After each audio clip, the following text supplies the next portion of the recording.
Hello, welcome. This is Over and Under, Within and Without. I am Sam Sorensen. If you are not planning on being here for Over and Under, you are in the wrong lecture hall. So, I am Sam Sorensen. I am a tabletop RPG designer. I am a writer and editor and graphic designer, mostly of tabletop role-playing game books. I went to the NYU Game Center for grad school and graduated in 2022 with my MFA. I'm also an adjunct at the new school. I teach 1 or 2 classes a year. I used to teach at NYU as an adjunct. I kick around.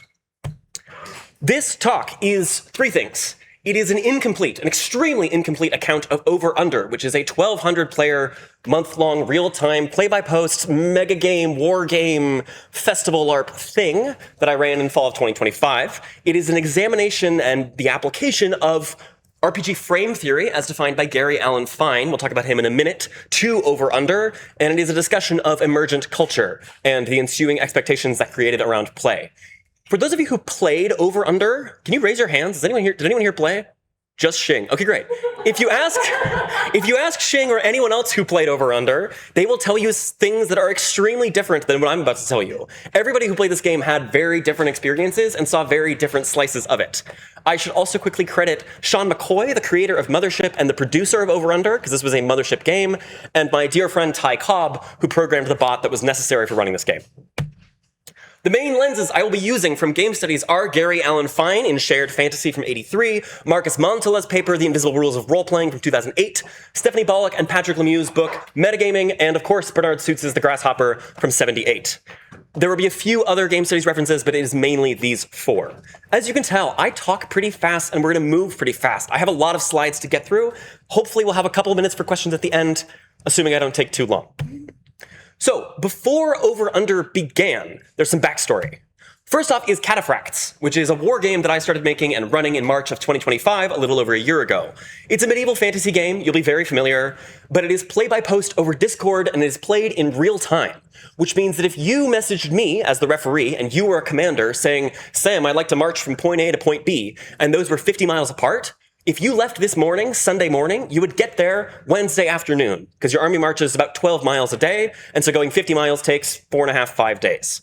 It also has an emphasis on operations scale design, as defined by Clausewitz, compared to strategy and tactics, and because it's play-by-post, you can incorporate dozens of commanders, or sometimes more, into a campaign. Cataphracts has lots and lots of information lag. It is a game that is strongly about managing logistics and communications. It's kind of a leadership game. It's sort of a middle management game. It is about communications protocols and trying to keep track of everybody that's around you and making sure you have the information you need to do your job successfully. And it plays like a hybrid between D&D, Crusader Kings, Diplomacy, and Model UN. So this was Cataphracts, which caught on, and people are still playing. There's a work-in-progress release that anybody can access. I made a couple of Design Diary blog posts and a couple of videos and been on some podcasts. There are now dozens of Cataphracts campaigns run by people that aren't me, running their own real-time games that last for weeks or months. And there are many now different styles and cultures and attitudes and vibes. Mothership is critical to know about. It's the sci-fi horror indie darling tabletop RPG du jour. It had a $1.4 million Kickstarter in 2021, which is pretty big for RPGs, and it had a 1E release in 2024. It has a very active and popular third-party scene of people making their own adventures and modules for Mothership, of which I am a part of. It is like Alien, it's like Doom, it's retro, it's grungy. A Pound of Flesh is an award-winning setting guide module for Mothership that came out in 2019. It's kind of cyberpunky. It's set on a big old space station called Prospero's Dream. Mothership Month, I know this is so much jargon, Mothership Month is a big crowdfunding event. And crowdfunding is very important in tabletop RPGs. It's where it's where a lot of the money is. And it's important for like building the hype, and it's how you do pre-orders, is on a big crowdfunding platform. And so Mothership Month was this big crowdfunding push that happened in fall 2025. It was the second Mothership Month on BackerKit. I was talking with Sean McCoy, creator of Mothership, at Gen Con 2025 last year, and he wanted to do more of kind of a digital con. He wanted to make it less commercial, and so we started up talking about, like, okay, what if we did Mothership Cataphracts for Mothership Month 2025? This is what we planned. This is what we designed. And as you'll see, this is actually quite different than, like, what ended up happening. So it's a Discord war game. It's Cataphracts in space. It's real-time. It's play-by-post. There are 6 competing factions, which have 3 commanders each, called bosses. There's a war game map where soldiers and stuff move around. You play it on Discord in one big server. The players had a split. In Cataphracts, everyone is a commander, which means they're basically their own independent PC, usually but not always with an army.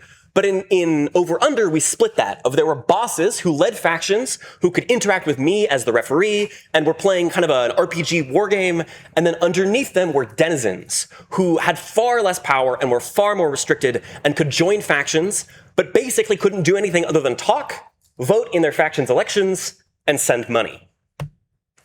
Factions were structured basically by saying, if you join my faction, you will get a cool role. You'll get paid a daily salary from the credits that fuel the game's economy. You can vote in our elections, which means you can vote out bosses and elect replacements and change some rules. And certain actions factions took required referendums, and you got to join exclusive channels. So these are the channels for the local 32819L, the Teamsters Union of dock workers in this sci-fi setting. You can see that the Union Hall and Teamster Dispatch and the Teamster Airlock were open to everyone. Official bulletins and Loshi's office were just for bosses, and then bosses got their own individual channels. So secretary, treasurer, and president were the channels for just players who were talking to me, only for bosses. There were 6 factions, and they were differentiated by the rules for membership, the rules for voting, their classes of actions. Certain things required a vote and certain things didn't. And so if you were playing the mercenary or the mob, you had a lot more leeway as a boss, whereas if you were playing the union or the church, things took like a lot more bureaucracy and democracy to get going. And they all had special rules and abilities and objectives, and many of their own internal rules they could change. We had kind of like a mini gnomic game going on, where factions could rewrite their rules as they went. The 6 factions were taken pretty much directly from A Pound of Flesh, that Mothership setting guide. They were the Bratva, who were gangsters, the Local, which was the Union, the Solarians, who was the Church, the Tempest Company, who were mercenaries, the Canyon Heavy Collective, who were hackers, and the Stratemeyer Syndicate, who were the evil mega-corporation.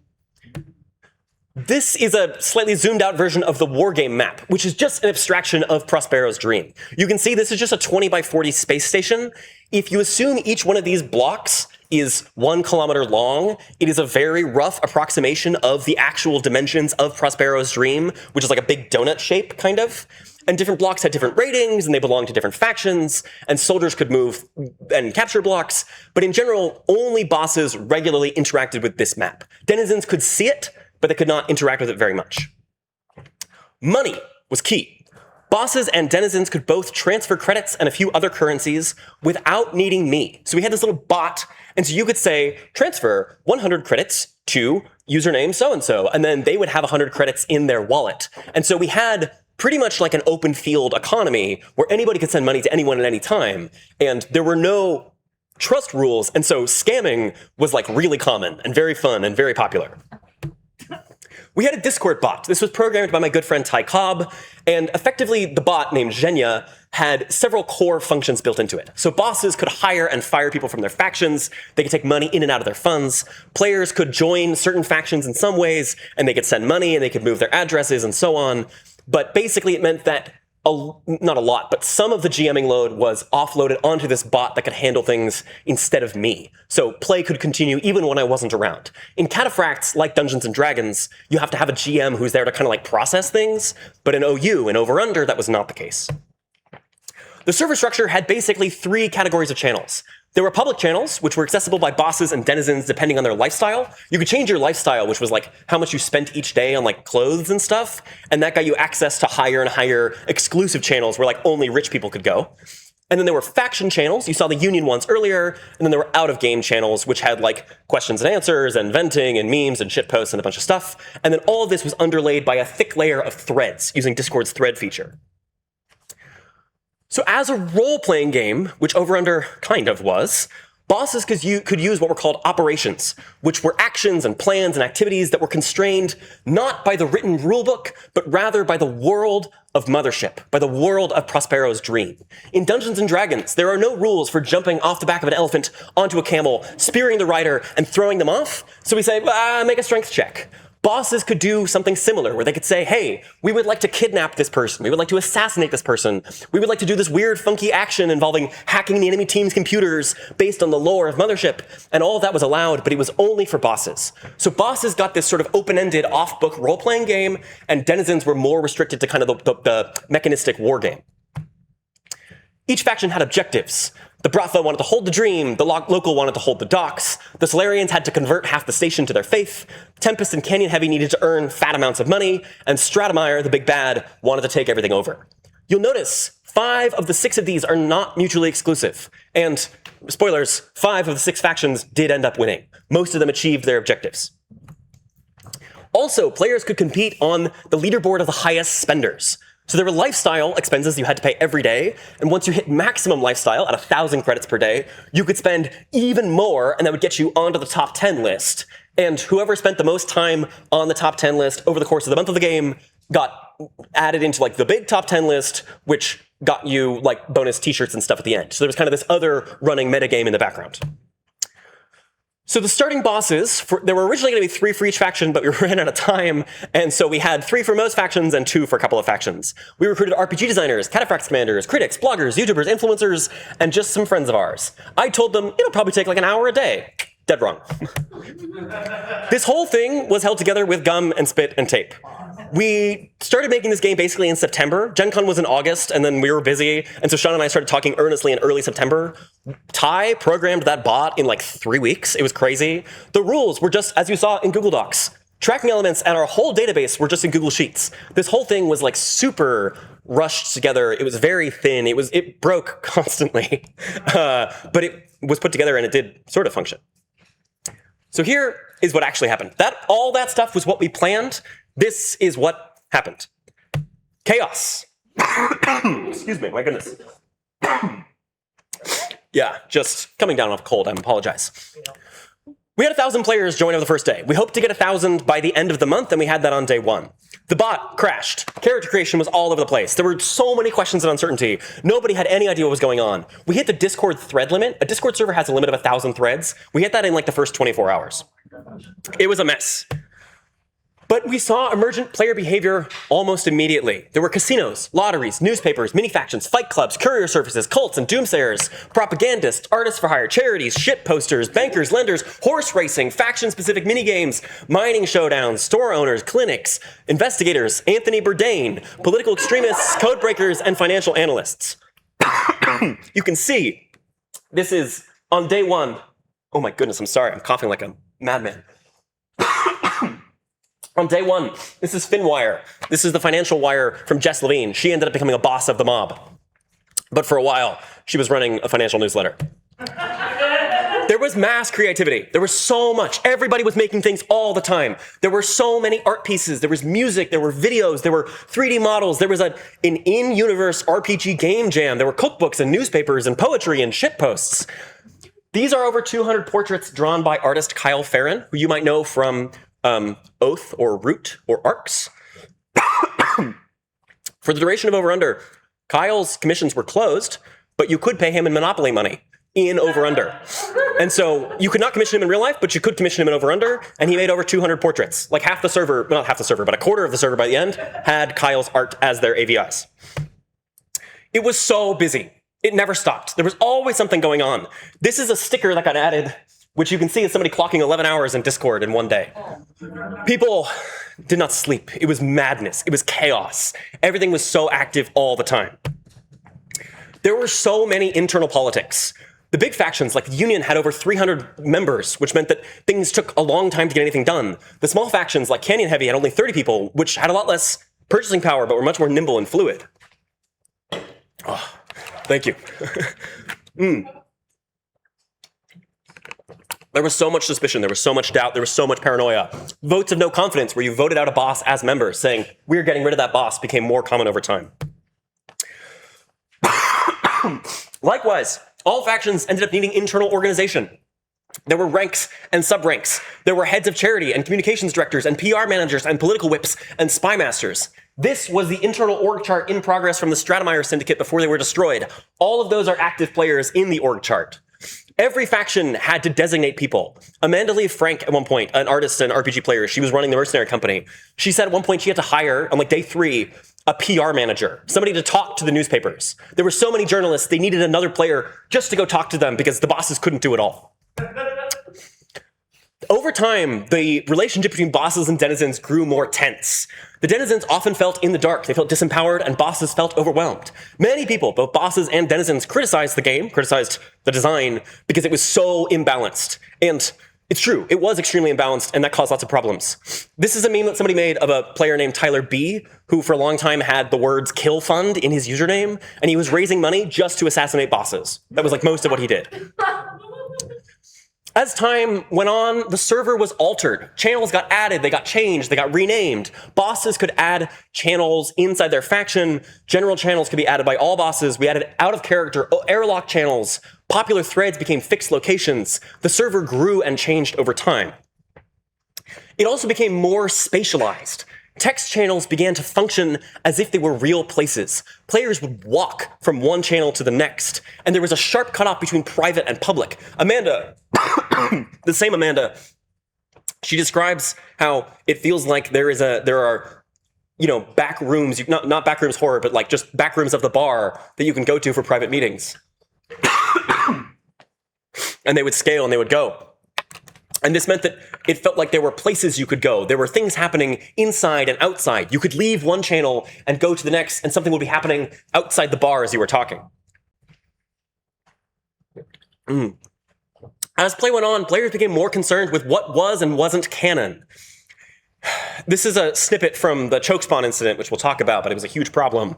But many characters and many players became very invested in saying, this is true. And the question of who got to decide what was true, if somebody said something, was that real? I will talk about this more in a minute, but this notion of authorship and canon became extremely important to many players over time, and it was a big deal.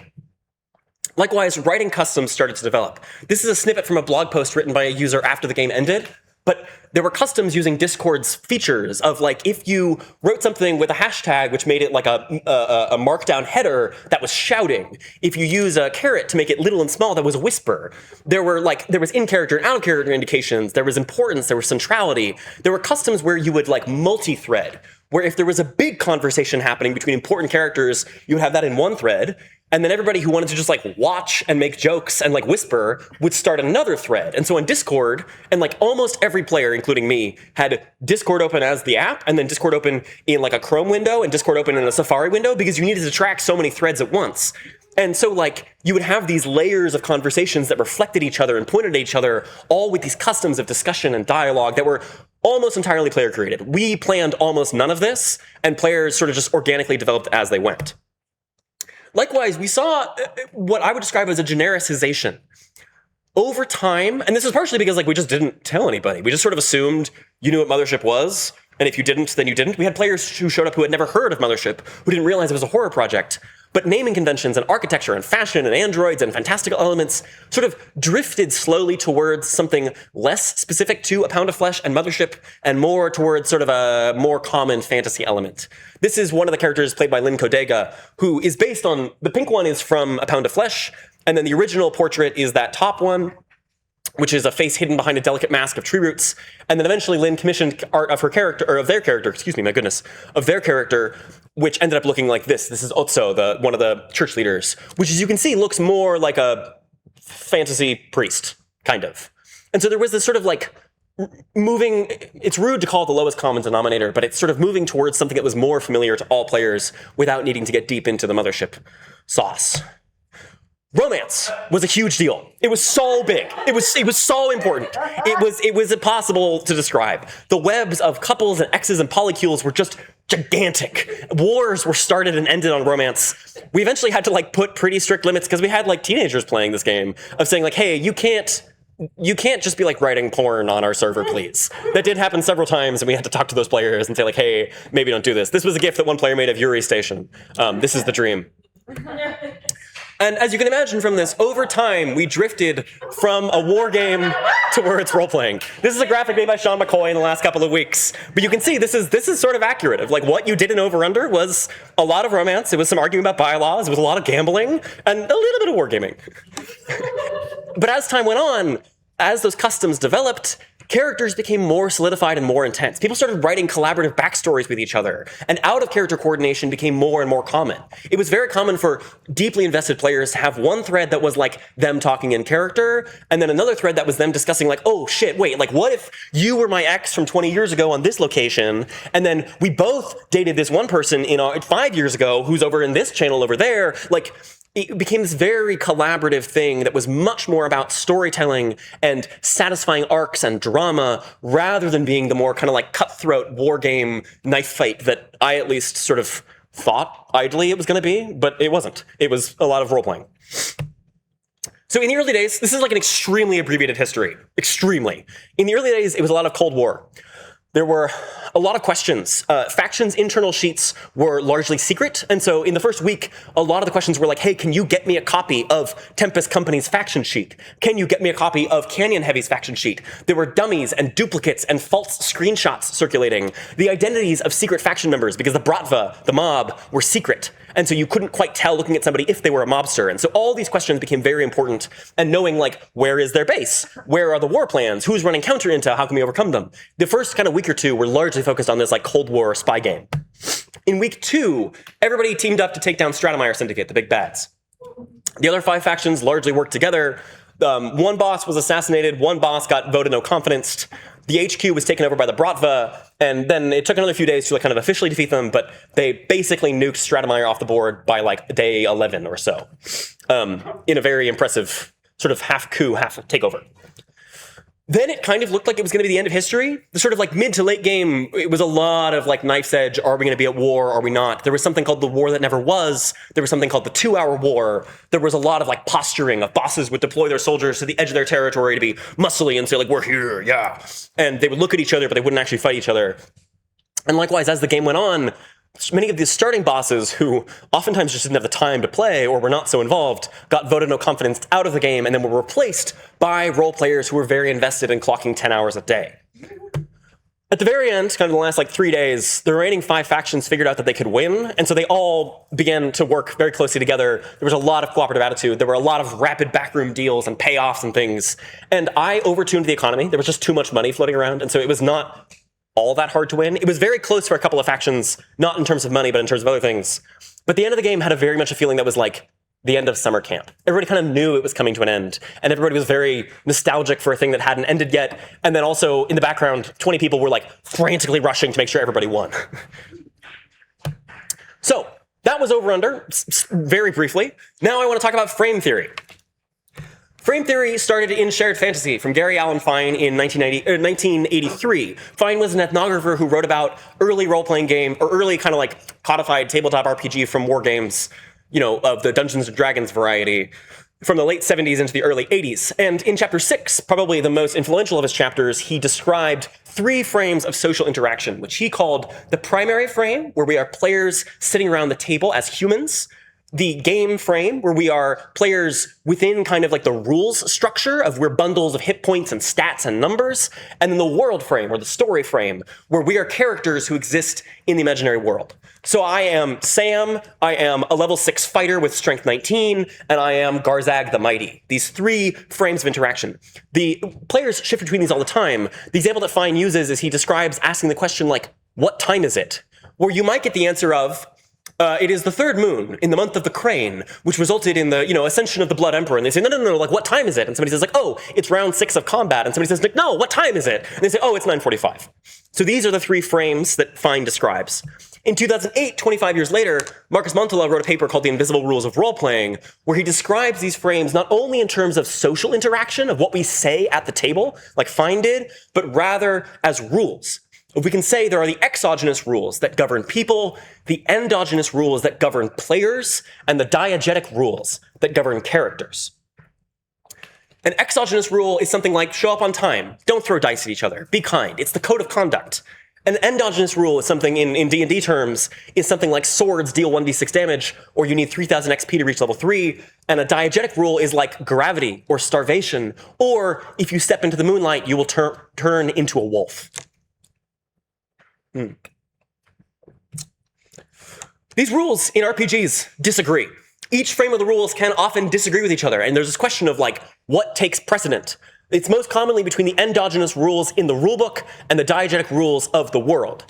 The price of rations in the 5e manual says that it's 5 silver pieces for a day's worth, but in a famine that might go up. That's against the book, but we understand the world is being modified. If you attack an orc who is tied up on the ground, do you need to make an attack roll? The rules say you have advantage and do extra damage, but it's an orc on the ground. Can't I just slash him? It's fine. The question of efficacy of dice rolls. Sometimes you make a strength check and you kick the door down. Sometimes you make a strength check and you just damage the door because this one's made of iron. All these questions are the conflict between the endogenous frame and the diegetic frame. If you take Bernard Suit's angles of very briefly viewing basically a game as the pursuit of a goal via inefficient means. I am chasing this goal and there are things in my way to stop me and slow me down. I can choose a goal from any of these frames. An exogenous goal is saying, I want to tell the story of a tragic fall. An endogenous goal is saying, I want to reach level 17. A diegetic goal is saying, I want to rescue the hot prince who's captured in the tower by his wicked stepmother. The rules, likewise, get in your ways. The code of conduct at the table might get in your way in some regards. The fact that getting to level 17 requires, 165 gazillion XP gets in your way. And the fact that the hot prince is at the top of a tower gets in your way. And as you choose goals from different frames, the other rules of the other frames will get in your way in other ways. There's very complex interlocking constraints that come upon you. This is a bit of a radical take, but I think it's more accurate to describe most tabletop RPGs as many individual sort of coexistent games that sit next to each other and wrap around each other like a really ugly layered spaghetti Venn diagram, rather than one singular game we are all playing together. Okay, so that's frame theory. Now, metagaming from Stephanie Bollock and Patrick Lemieux from 2018. They're talking about video games, but they describe a video game as being composed of two main parts. There is the toy game and there is the metagame. The metagame are the rules that players agree to follow, to say, yes, this is my goal, and these are the constraints by which I will do it. The toy game is the object, the physical thing itself. And video games pretend these are the same. Much of Bollock and Lemieux's project in metagaming is to argue that they are different. They say that the greatest trick the video game industry ever pulled is convincing us that the game and the metagame are the same thing. The toy game has relatively inviolable properties. Famously, Bollock and Lemieux say there is no cheating at Super Mario Bros. Usually the object cannot be modified, or if it is, it's a different kind of cheating. I can cork a bat in baseball, but we can also all agree to play baseball with corked bats, and we're still mostly playing baseball. And software objects are still objects. I have Breath of the Wild here, and I have a beach ball, and for the purposes of metagaming, these are almost the same. I can't play catch with Breath of the Wild, but there are many, many metagames I can play with Breath of the Wild, just as there are many metagames I can play with a beach ball. By contrast, I love this sports guy. I just found him on Google Images. He's so much fun. The metagame are the rules that players agree to. And most video games come with implicit metagames. Board games basically just are explicit codified metagames of saying, we're going to move these pieces around in certain ways. Like, we can play Settlers of Catan, where I have to throw my houses at your road and knock your road and break it apart like we're playing Little Wars. And that is like a game we are playing with the pieces of Catan. But the rules of Settlers of Catan say, this is the metagame we're playing. Different players in different groups all alter their metagames at will all the time, very often unspokenly negotiating. And it's this metagame that comprises a Suitsian game. If we say this is the goal and these are the constraints, we require a metagame bolted onto an object. When I'm playing Elden Ring, the game I might play, the metagame I might play is the Elden Ring speedrun, and the toy I use to play that game is the software object Elden Ring. Much as when I play volleyball on the beach, the rules I'm following are volleyball, and the object I'm using is a beach ball and a net.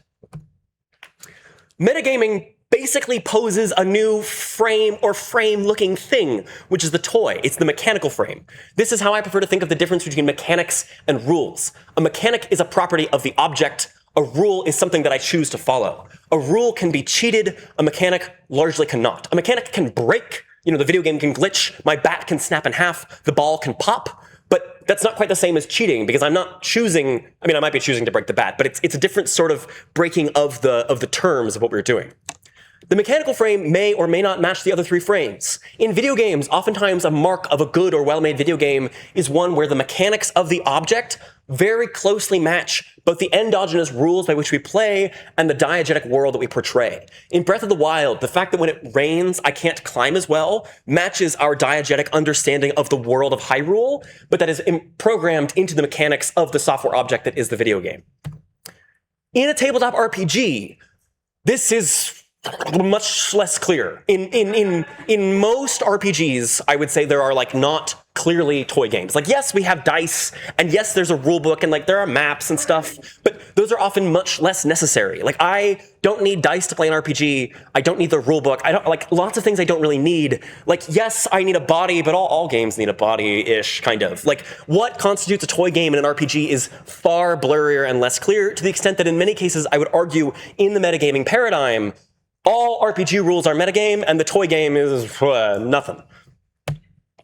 So, I also, on top of this, I argue for a bonus secret 5th frame, which is what I call the hypodiegetic, from the Greek hypo, like a hypodermic needle that goes under your skin. Hypodermis. Hypodiegetic means under or within the imaginary world. A hypodiegetic rule is a rule that is consciously followed by the characters. So that's like weapons are not allowed inside the city limits. That is, you know, the price of a ration is 5 silver pieces. That are laws concerning the succession of kingdoms. And as a player, as a character, or at least as a player, it is not cheating the game to violate a hypodiegetic rule. I can sneak a knife into the city, and that is breaking the rule of the city, but it is not breaking the rules of the game. But these sort of like character rules are messy and complex and involve a lot of unusual, exciting, compelling modes of gameplay. When it comes to hypodiegetic rules, the rules from the game, from the rulebook, from the documents are easy to break. Players are used to this idea. Of course, I can sneak a knife into the city. Of course, I can steal something from the store. Of course, I can violate, hospitality customs. But when players agree to their own hypodiegetic rules, when they say, we as characters are going to follow this code of ethics or this code of behavior, that becomes much more potent and much more difficult to break. Once they start writing their own rules, they care a lot. This is a vote in Tempest Company for the mercenaries that regarded complicated operations things from the war chest that basically are allowing, the bosses to send some more money around in different places. But this is a hypodiegetic law. The bosses can cheat this rule, but they are changing their faction bylaws with the vote of their own mercenaries in their faction to ensure that they are all following the same rules. So in Over-Under, we have all 5 of these. We have the exogenous rule, which is the code of conduct. We have the endogenous rule, which are the rules documents. We have the diegetic, which are the confines of Prospero's dream. We have the hypodiegetic rules of faction bylaws and subranks, like that org chart. And we have the mechanical frame of Discord and the bot and Google Sheets. These run into each other in many exciting, strange, compelling ways. I'm now going to talk about a few key incidents from Over-Under and how we can use this 5-fold frame theory to examine how and why some of these issues occurred. A big one is in character versus out of character. The line between these two is very blurry. In the rules as written of Over-Under, there is basically no distinction between player and character. That discretion above all else meme from the Cold War started because they needed not only characters but also players to not share key information. By the end of the game, there were players who were planning as players to betray each other and then would act that out in character. And so this split between in character and out of character developed more and more, which led to clashes between my objectives and constraints and the character I was playing. Am I allowed to use information I gained out of character? Is this a fight between characters or players? Am I playing to win or am I playing to tell a cool story? This is frames clashing. Once you combine these, it gets messy. If you don't distinguish between them, diegetic rules become endogenous rules. If there's no split between character and player, this all gets blurred, it becomes messy, it becomes interlocked in funny, conflicting ways. There was a moment that I only learned about at the end of the game where, because the Bratva were secret, they didn't have roles on Discord, they had some funky Discord features with our bot. And so a lot of the kind of Bratva Discord functions were hobbled of we couldn't always give them the same privileges. Making a new channel for other factions was really easy, but making a new channel for the Bratva meant we had to go in and edit the code of the Discord bot to automatically add all the secret Bratva members to that channel and stuff. And so there was this big conflict about whether or not the Bratva were allowed to leave, because in the faction bylaws, the hypodiegetic rules, the Bratva could not leave unless they were killed, because you are in the mob and so you are in for life. And this boss, Sylvana, she thought that that was a rule from the Discord bot. She thought that because the Discord bot was strange and the Bratva was a weird faction, they couldn't leave because of mechanical reasons. And then they realized in the last 2 days, oh wait, actually we can. And there was this confusion of is it the mechanical rules or is it the faction bylaws that are constraining us? When, a slight blood warning, when the Stratemeyer takeover happened, it was bloodless on paper. On paper, there was no combat role made. There was no violence. And yet players were role-playing oh my god, a Bratva soldier throws me out a window. And so there was this question of is the role-playing that characters do in the channel diegetically, is that happening? Even though on the wargame level, there's no violence occurring. On the endogenous and mechanical level, there's no violence. But on the diegetic and role-playing level, it's in the channel. And there was these heavy conflicts between what actually was happening. So on the wargame, this is the same thing I just said. In the wargame, there was no violence. And my GM enforced diegetic rules, which I couldn't be everywhere at once. This game was huge.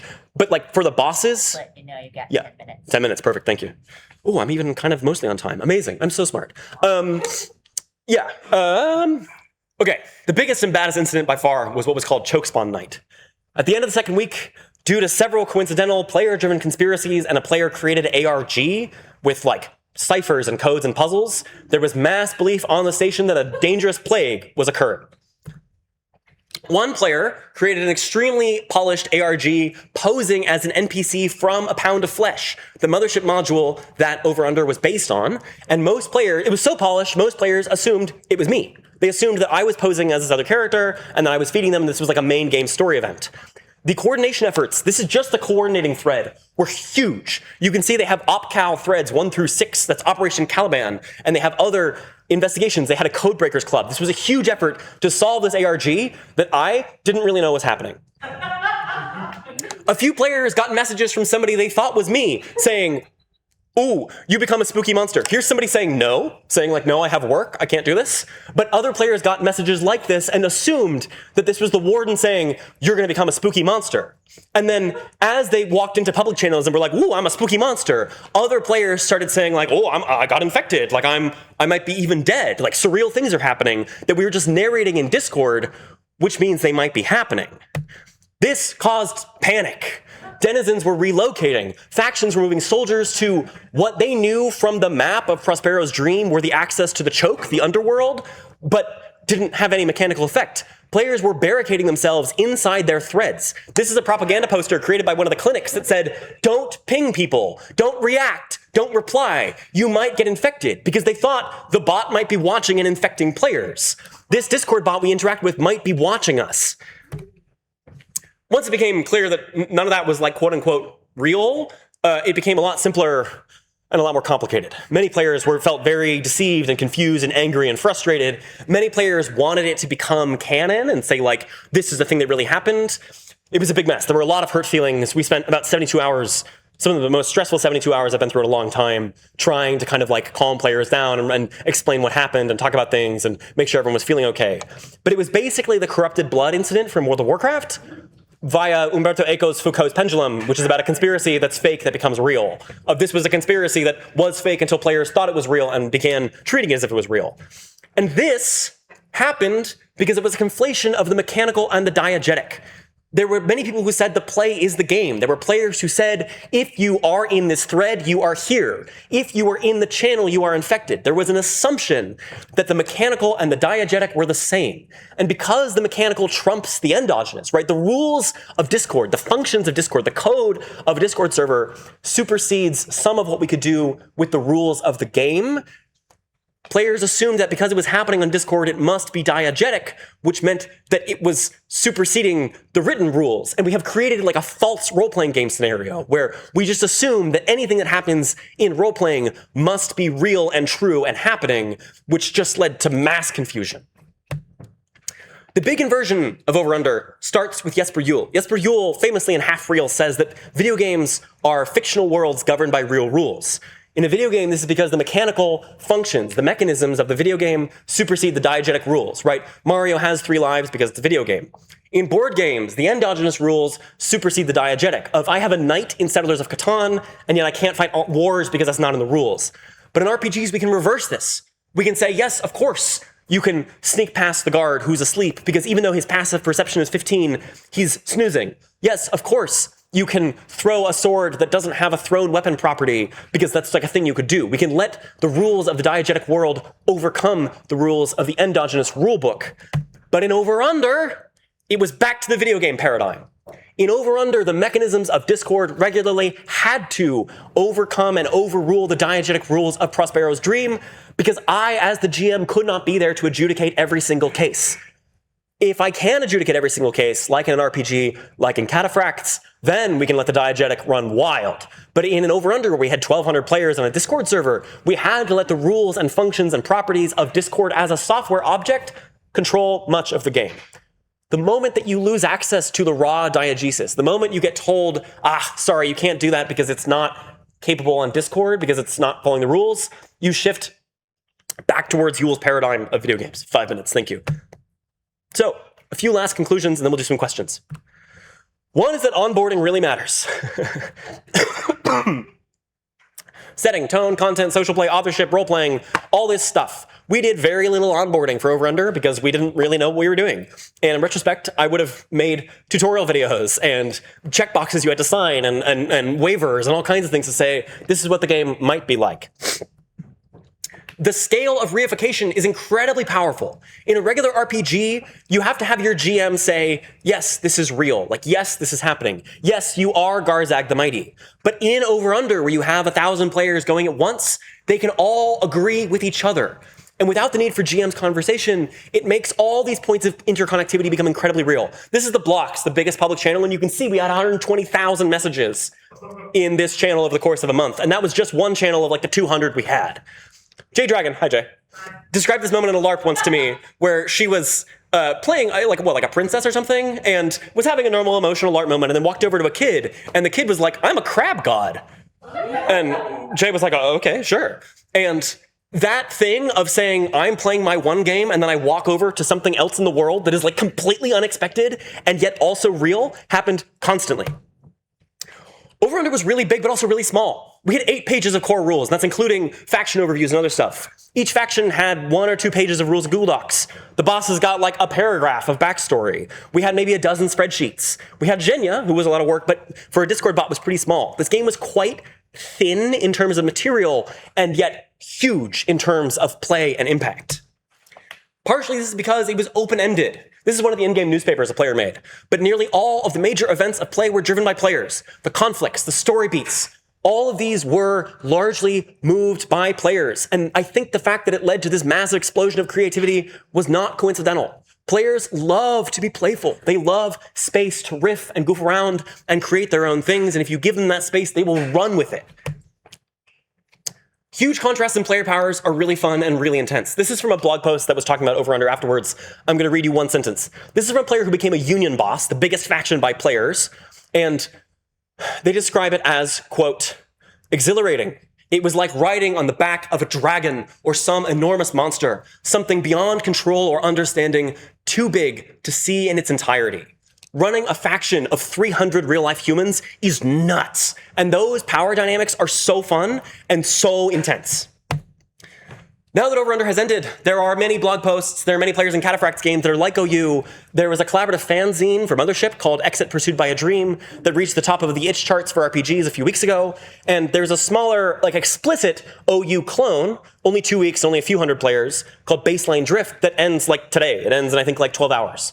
But it ran for 2 weeks and it's about to end. So Over-Under is still kind of out there. I think it was Aaron Lim who described it as the sad mech jam for the 2020s, which I thought was very touching. Thank you so much.